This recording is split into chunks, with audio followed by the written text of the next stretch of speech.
Hi there, my name is Dominic Amidas, and today for my Persuasive Speech, I will be talking about artificially caffeinated products in the United States. So, in order to address artificially caffeinated products in the U.S. food market, I think food industry companies and the FDA need to team together to establish concentration limits and product limitations based upon the calculated safe amount of caffeine that can be consumed. Second, age limits need to be set for purchasing these products to avoid problems for children harming themselves and developing health issues at young ages. Lastly, children need to be educated on healthy caffeine consumption and the benefits it can provide.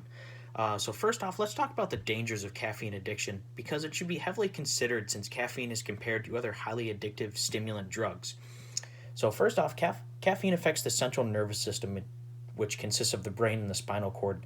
It is referred to as central because it combines information from the entire body and coordinates activity across the whole organism.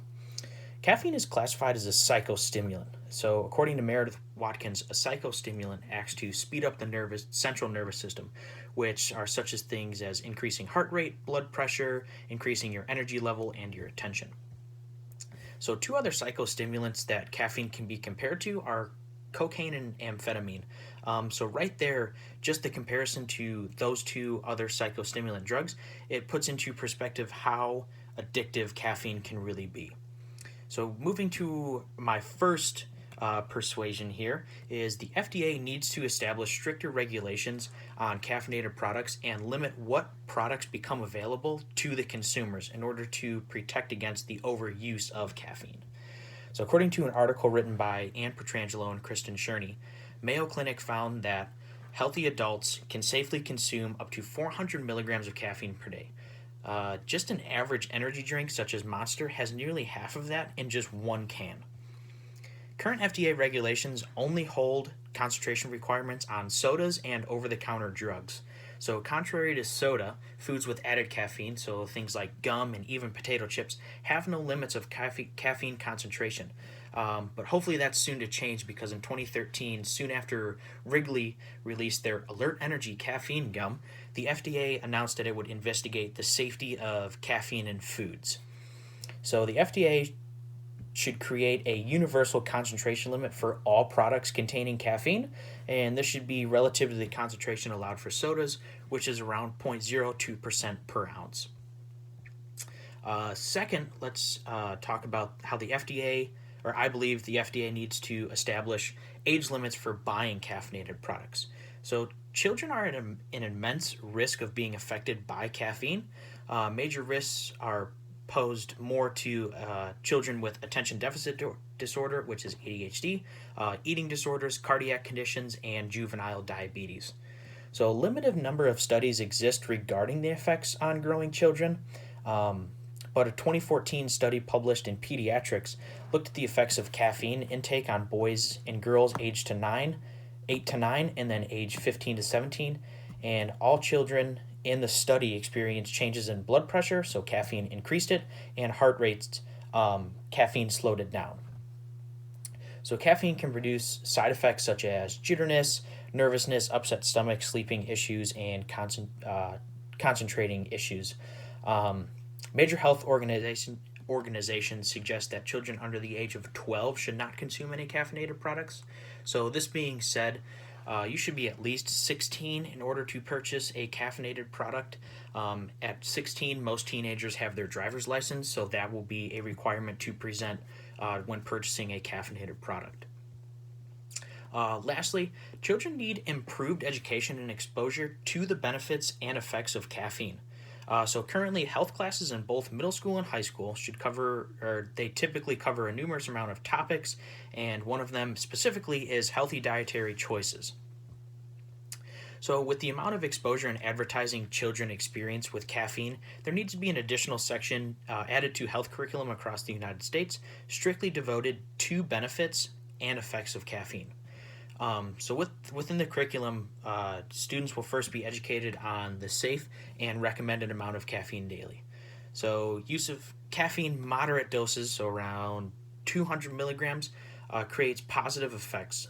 Those things could be enhanced feelings of well-being, improved concentration, and increased arousal and energy. Secondly, students will be educated on the negative effects of caffeine because not everything is strictly positive. So caffeine has similar effects to stimulants, which we talked about earlier, that can further examples are like suppressing appetite, leading to either eating disorders of obesity due to overeating during chosen meals. And caffeine can cause withdrawal symptoms such as headaches, where blood vessels in the brain become used to the caffeine side effects of the stimulant. And so the sudden absence of caffeine causes the brain to produce natural stimulants, leading to a headache. It also increases anxiety, irritability, drowsiness, increased blood pressure, nausea, and sometimes even tremors. You can actually, a common misbelief, what people don't think is real, you can possibly overdose on caffeine. So, according to Healthline.com, overdosing happens by consuming large amounts of caffeine, most in energy drinks or diet pills. More than 400 milligrams can lead to the potential overdose. So the signaling symptoms of that can be confusion, hallucination, or vomiting. Lastly, students will be educated on the positive effects caffeine can have for daily performance. And I think anyone can look at this and truly take away the positives of caffeine if they limit themselves. So, in addition to the benefits stated above, caffeine can also lower the risk of developing certain physical and mental illnesses. So, first off, caffeine can actually lower your risk of depression. So, consumption of caffeine and coffee significantly decreased the risk of depression up to 45% of people in a study. And then, caffeine can also stave off type 2 diabetes, fight against colon cancer, beneficial aids against Parkinson's, can prevent delayed Alzheimer's disease. And another study found that coffee drinkers who indulge in 3 to 5 cups a day have actually reduced their chance of Alzheimer's by 65%. And all that were studied were age 65 and over. Some other quick positives of caffeine are weight loss, alertness, and increase in long-term memory.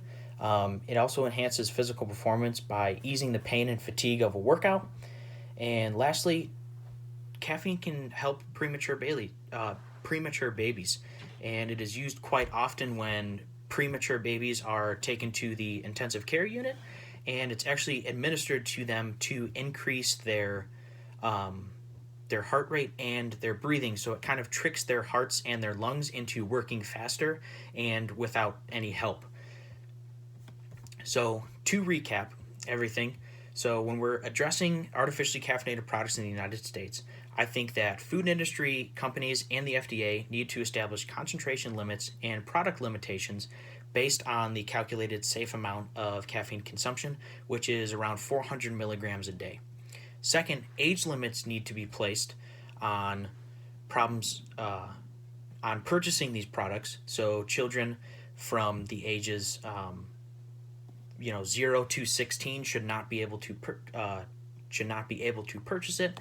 And then lastly, children should be educated on the positive and negative effects of caffeine. Thank you very much.